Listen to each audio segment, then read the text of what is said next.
Bagaimana itu? Ini bukan praktek mubahalah ya. Mubahalah sekali lagi ada dua orang. Ya, ada dua orang. Kalau ini kan ingin menguatkan pandangan dan pendapatnya bahwa ijazah Jokowi itu palsu, kan begitu. Kemudian tidak mendatangkan bukti tapi dengan metode mubahalah.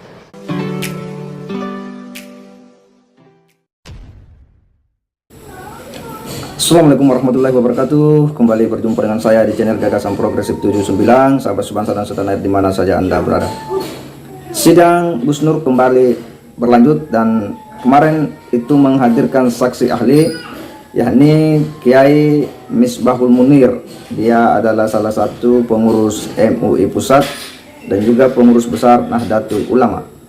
Dalam kesaksiannya, Kiai Haji Misbahul Munir ini kemudian menyampaikan ya bagaimana ya mubahalah itu seharusnya memenuhi ya syarat dan rukun yang harus dipenuhi oleh kedua belah pihak. Sebab jika tidak, maka itu bukanlah kategori mubahalah sebagaimana yang dimaksud dalam ayat suci Al-Quran, tetapi itu hanya sumpah ya yang menuduh seseorang.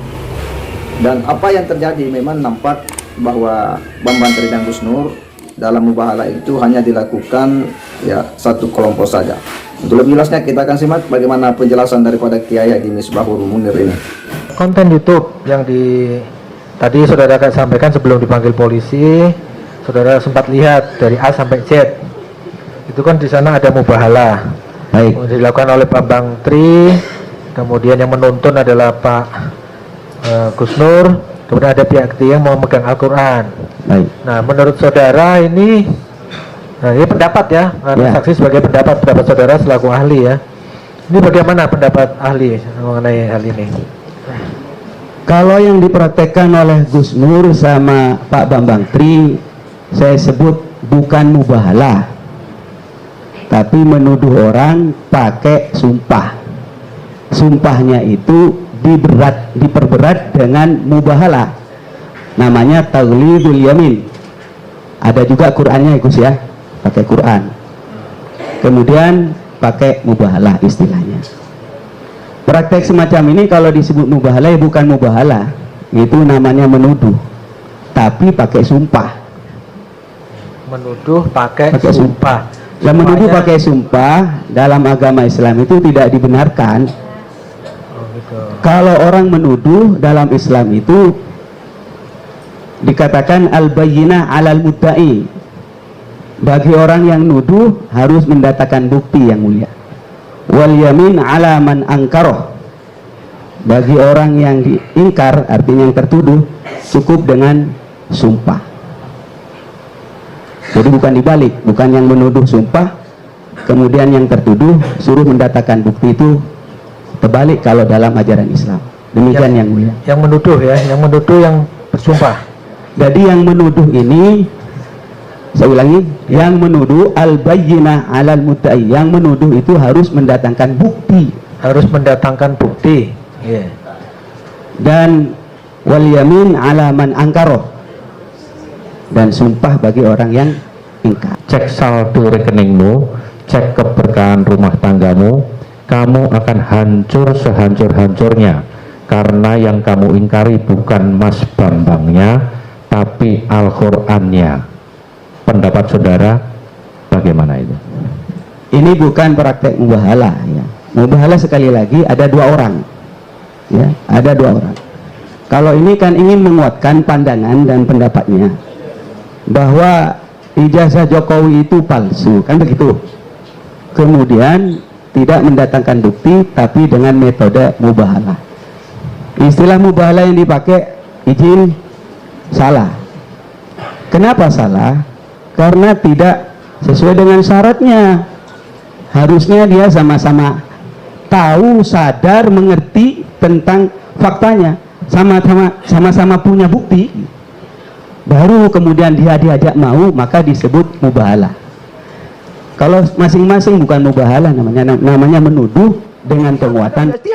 What's wrong? Itu pendapat Anda, Ini saya cuma Sama-sama ada dasarnya kan. Saya nggak punya niat menodai agama apalagi sengaja. Kemudian syarat yang kedua adalah harus dua pihak. Ya, memang itu belum full dua pihak. Tapi ingat, dalam dunia peradilan pun berlaku in absentia. Jadi kami menganggap in absentia. Siapa yang Oke. sudah? Wong nggak jelas yang nuduh saya gila.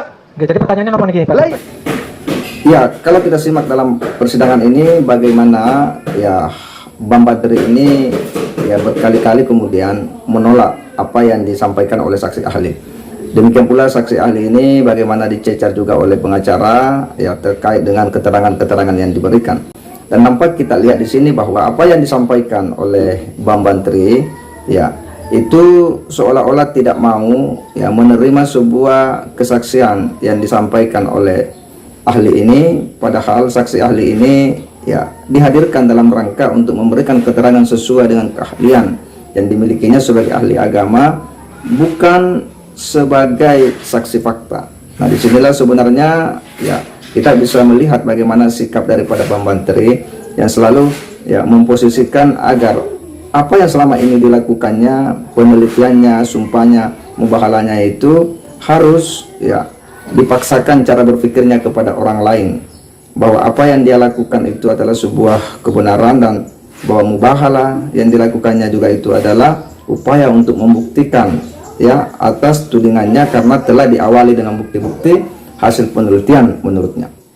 Dan kita bisa melihat dengan ya nyata di sini bahwa yang namanya mubahalah sesuai penjelasan daripada ahli ini adalah dilakukan oleh dua orang ya, dua orang atau dua kelompok, yang mana dua orang ini masing-masing memiliki bukti, masing-masing meyakini terhadap kebenaran yang diperselisihkan atau perkara itu, dan dia bersepakat untuk kemudian mengangkat sumpah. Jadi ada pengetahuan sebelumnya, ada ilmu di mana dia mengetahui dan masing-masing meyakini dan masing-masing memiliki bukti, lalu masuklah pada ya mubahalah itu tadi, dan konsekuensinya adalah siapapun yang berbohong diantaranya berarti siap dilaknat. Itulah yang dimaksud dengan mubahalah ya menurut ajaran Islam. Tetapi yang nampak kita lihat dari proses mubahalah yang dilakukan oleh Bambang Tri dan Gus Nur itu berbeda ya, itu jelas berbeda, dan hanya dilakukan oleh satu kelompok saja, yakni antara Gus Nur dan Bambang Tri, dan tidak ada lawannya. Sehingga dari penjelasan dari saksi ahli tadi nampak jelaslah bahwa mubahalah itu sebenarnya tidak memenuhi syarat dan rukun, sehingga terkesan mengarah kepada mempermainkan agama.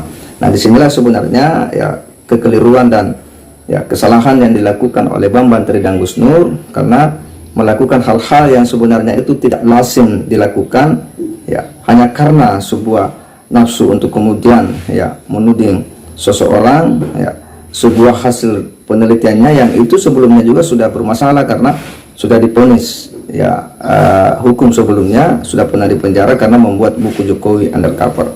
Dan dengan adanya penjelasan ini maka semakin jelaslah bagi kita semua bahwa ya mubahalah yang dilakukan oleh Bambang Tri dan Gus Nur ini jelas-jelas tidak memenuhi rukun ya, dan ini memang harus ya diberi ya sebuah efek jerah agar ini tidak sering terjadi peristiwa-peristiwa yang sama dan tidak mengulang kejadian-kejadian seperti ini, dan tidak banyak orang yang selalu ya membawa hal-hal yang mubahalah ini kepada hal-hal yang tidak semestinya, karena ini bisa berakibat fatal ya seperti yang terjadi pada Gus Nur dan Bambang Tri. Dan keterangan ahli ini ya semakin jelas dan terang bagi kita semua ya siapa di antara mereka yang memang terkesan ini mempermainkan agama ya. Dan semoga ini akan menjadi fakta persidangan bagi hakim untuk kemudian mengambil keputusan ya untuk memutus perkara ini, dan kita berharap bahwa ada putusan yang telah memberikan kepastian hukum dan mengakhiri polemik ijazah palsu ini. Saya kira demikian. Wassalamualaikum warahmatullahi wabarakatuh.